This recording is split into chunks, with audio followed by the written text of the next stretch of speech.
বন্ধুরা কোনো রকম তেল, চিনি, বাটার, ডিম আর না লাগবে কোনো রকম বেকিং পাউডার, বেকিং সোডা। কোনো রকম কিন্তু ঝামেলা ছাড়াই মাত্র 10 মিনিটে গ্যাসের চুলায় এই বাটি কেকগুলো আপনারা তৈরি করে নিতে পারবেন। আর এতটাই স্পঞ্জি আর জালিদার হবে, কেউ ধরতেই পারবে না যে এটা বাড়িতে তৈরি করা কেক, কোনো রকম ডিম, বাটার, পেপার কোনো রকম কিছু ছাড়াই। এই কেকগুলো তৈরি করা এতটাই সহজ, যারা কখনোই কেক বানাননি প্রথমবারেই কিন্তু এই রেসিপি দেখে এরকম স্পঞ্জি জালিদার কেক তৈরি করেও নিতে পারবেন। নমস্কার বন্ধুরা, আমার নতুন একটা রেসিপিতে আবারও সবাইকে স্বাগত জানিয়ে শুরু করছি আমার আজকের রেসিপি। সম্পূর্ণ রেসিপি দেখার জন্য অনুরোধ রইল। চলুন তাহলে শুরু করা যাক রেসিপি। প্রথমেই আমি একটা বোলের মধ্যে নিয়ে নিচ্ছি একটা চায়ের কাপ মাপ করে 1 কাপ একেবারেই কিন্তু রুম টেম্পারেচারে থাকা দুধ। আর এখানে দিয়ে দিচ্ছি সামান্য 1 চিমটি লবণ, এতে কেকের টেস্ট ভালো আসে। আর দিয়ে দিচ্ছি দেখুন এখানে বেশ কিছুটা গুড়ের বাতাসা। আপনারা কিন্তু এখানে চিনি ব্যবহার করতে পারেন, তবে চিনি ছাড়া আজকে রেসিপি তৈরি করছি, তার জন্য গুড়ের বাতাসা দিলাম। একই সাথে অ্যাড করে দিলাম 2 টেবিল স্পুন সুজি। সুজি দেওয়াতে কিন্তু কেক নরম, জালিদার আর স্পঞ্জিও হয়। আর এই কয়েকটা উপকরণ দেখুন খুব ভালো করে আমি এখন মিশিয়ে নিচ্ছি। এটাকে 10 মিনিট ঢেকে রাখবো। এখন এই বাতাসা আর সুজি কিন্তু অনেকটা নরম হয়ে যাবে আর দুধের মধ্যে মেল্ট হয়ে যাবে বাতাসাগুলো। এখন বন্ধুরা বেশ কয়েকটা দেখুন এখানে একই মাপের বাটি নিয়ে নিয়েছি, আর এই বাটির মধ্যেই আজকে তৈরি করে দেখাবো কেকগুলো, কোনো রকম কিন্তু মোল্ড ছাড়াই। আপনারা যে কোনো বাটি বা কাপের মধ্যেও তৈরি করে নিতে পারবেন। এখন এর মধ্যে একটুখানি দেখুন ঘি আমি লাগিয়ে নিচ্ছি। আপনারা যদি চান এখানে তেলও লাগিয়ে নিতে পারেন কিংবা বাটারও লাগিয়ে নিতে পারবেন। এখন আর কিছুই দিতে হবে না, এই বাটিগুলোকে এইভাবে একটু তেল বা ঘি লাগিয়ে নেওয়ার পর সুন্দর করে একটু সাজিয়ে নিচ্ছি কিশমিশ আর কাজু দিয়ে, এতে দেখতে ভালো লাগবে।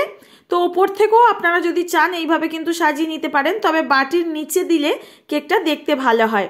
এই বাটিগুলো সাজানো হয়ে গেলে আমরা সাইডে রেখে দেব, আর কেকের ব্যাটার তৈরির সাথে সাথে এর মধ্যে ঢেলে আমরা কেকগুলো বেক করে নিতে পারবো।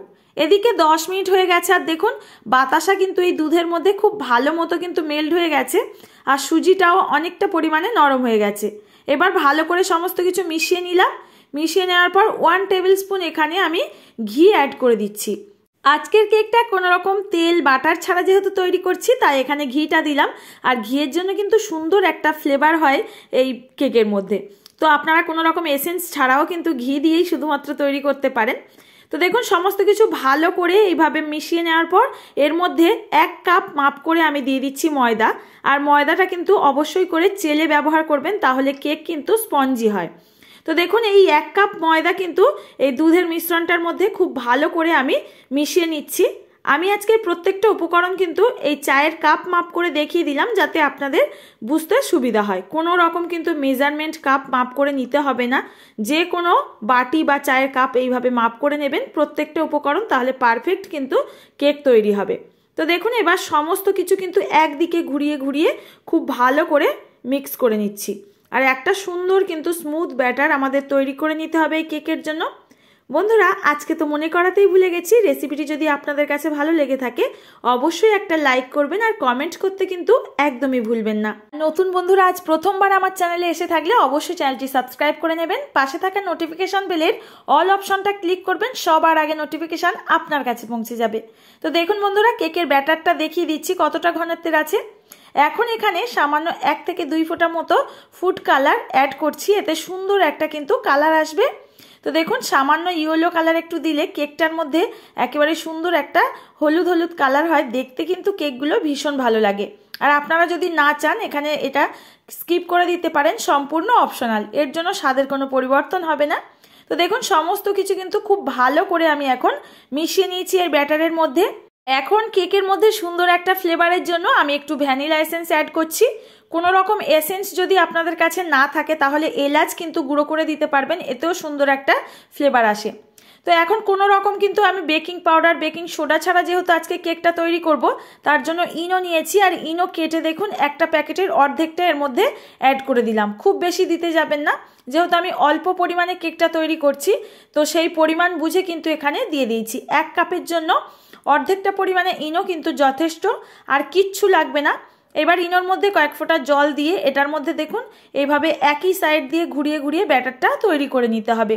আর ব্যাটারটা ঘোরানোর পর দেখলেন কতটা পরিমাণে ফুলে উঠেছে। এখন যে আগের থেকে বাটিগুলো আমি রেডি করে রেখেছিলাম কেক বেক করার জন্য, তার মধ্যে এই ব্যাটারটা দিয়ে দিতে হবে। এই ব্যাটারটা দেওয়ার সময় খেয়াল রাখতে হবে বাটিগুলো পুরোপুরি যেন ভর্তি না হয়ে যায়। কেকগুলো বেক করার পর কিন্তু বাটিটা অনেকটা পরিমাণে ভর্তি হয়ে যাবে কেক ফুলে গিয়ে, তো সেই রকম যেন জায়গা ফাঁকা থাকে বাটির মধ্যে। তো দেখুন সম্পূর্ণ ব্যাটার আমি এই 4টে বাটির মধ্যে ভাগ করে দিচ্ছি। 1 কাপ ময়দার জন্য কিন্তু এই 4টে বাটি আমার একেবারে পারফেক্ট হয়েছিল। আপনারা যদি বেশি উপকরণ দিয়ে করেন বাটিগুলো অবশ্যই করে বড় মাপের নেবেন। এখন বাটিগুলো ভর্তি করে নেওয়ার পর দেখুন এইভাবে হালকা হাতে ট্যাপ করে দিচ্ছি, এতে কেকের মধ্যে যে বড় বড় গর্ত বা ফাঁকাগুলো হয়ে যায় আর হবে না। এখন এই কেকগুলোকে বেক করে নেব। তো দেখুন এখানে আমি একটা কড়াই আর এইরকম স্ট্যান্ড ঢাকা বন্ধ করে প্রিহিট করে নিয়েছি 5 মিনিটের জন্য রেখে। এখন এই বাটিগুলোকে খুব সাবধানে এর মধ্যে বসিয়ে দিতে হবে। তো বন্ধুরা আপনারা যদি চান এখানে কিন্তু যে কোনো পাত্রের মধ্যে এই কেকগুলো বেক করে নিতে পারবেন। আর এই কেকগুলো বেক হতে মাত্র 10 মিনিট মতো সময় লাগবে, যেহেতু ছোট বাটির মধ্যে আমি তৈরি করছি। বড় পাত্র নিলে কিন্তু বেশি টাইম লাগে, তো ছোট ছোট বাটির মধ্যে এইভাবে তৈরি করবেন, দেখবেন কম টাইমের মধ্যে কেকগুলো সুন্দর বেক হয়ে যাবে। এখন ঢাকাটাকে বন্ধ করে 10 মিনিট রেখে দেব। আর 10 মিনিট পর দেখিয়ে দিচ্ছি, দেখুন কত সুন্দরভাবে কেকগুলো ফুলে উঠেছে। এখন একটা কাঠি দিয়ে এইভাবে চেক করে নিচ্ছি, কাঠিটা ক্লিন আসছে মানে আমাদের কেকগুলো পুরোপুরি বেক হয়ে গেছে। এখন এই বাটিগুলোকে পুরোপুরি ঠান্ডা করে নিয়েছি, তারপর এই কেকগুলোকে মোল্ড আউট করে নেব। আর কতটা স্পঞ্জি হয়েছে দেখেই বুঝতে পাচ্ছেন বন্ধুরা।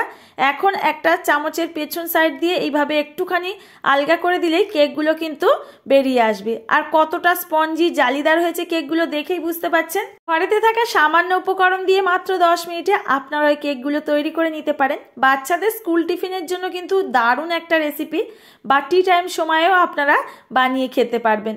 আর দেখুন কতটা নিচের দিকটা সুন্দর হয়েছে দেখতে। আপনাদের কাছে আজকে রেসিপি কেমন লাগলো বন্ধুরা কমেন্টে জানাতে একদমই ভুলবেন না।